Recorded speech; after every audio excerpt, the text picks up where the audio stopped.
laikam, kur šobrīd nespēju uziet prieku. Pie šīs domas man ar miegu cīnīties apmīgi un es līdz sapnī. Es vienmēr sākumā, kad sāku, man ir skaidrs, viss notiks ātri. Šoreiz būs tā reize, kad viss notiks ātri. Es principā, kas tu tur? 11 dziesmas sarakstīt, mūzika jau ir, tad fiks pierakstīs tekstu un būs gatavs. Un to es arī plānoju tā, uz 2008. gada beigām. Tad sapratu, bišķi. Es pārsteidzos, laikam, 2009. gada pavasars. Nē, 2009. gada rudens. Nē. Un, respektīvi, notiek viss kaut kas, es nezinu, kāpēc. Acīm redzot, es tā gribu mainīties un gribu, lai kaut kas vajag mainās, bet tās izmaiņas notiek lēnāk.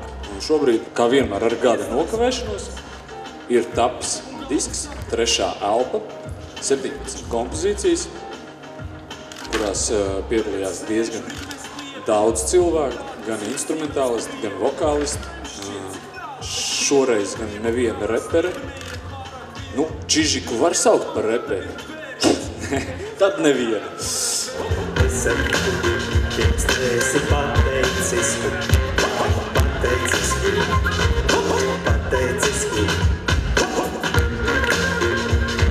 Unreal hip-hop!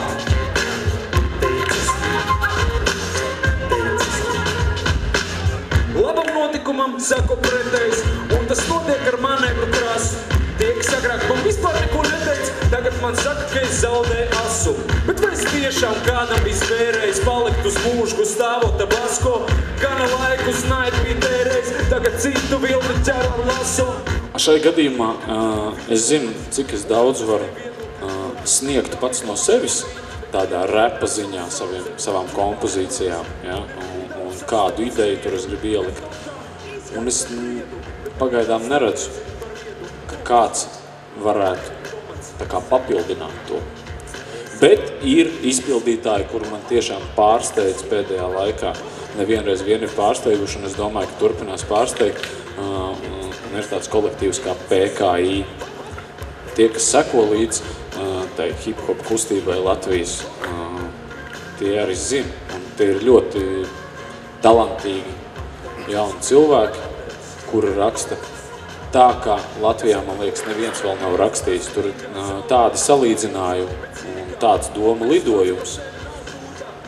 Forši, un noteikti mēs sadarbosimies. Kad vēl ārnai pat plānos nebija uma, es no doma nogruma dzēru kolu bez runa. Jā, bet ne pat to te runa. Tu maz atceries kafejnīcu Luna?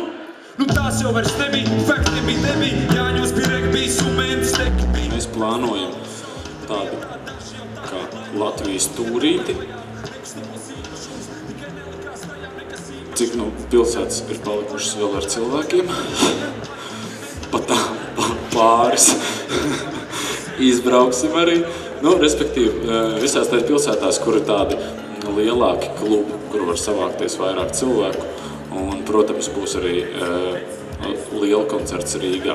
To mēs plānojam uz rudeni ar nolūku, ka cilvēki, kas ir gaidījuši šo albumu, ka viņi nopirks un varēs iemācīties visus šos vārdus no galvas. Tur nav daudz. Es iemācījos diezgan fiksi.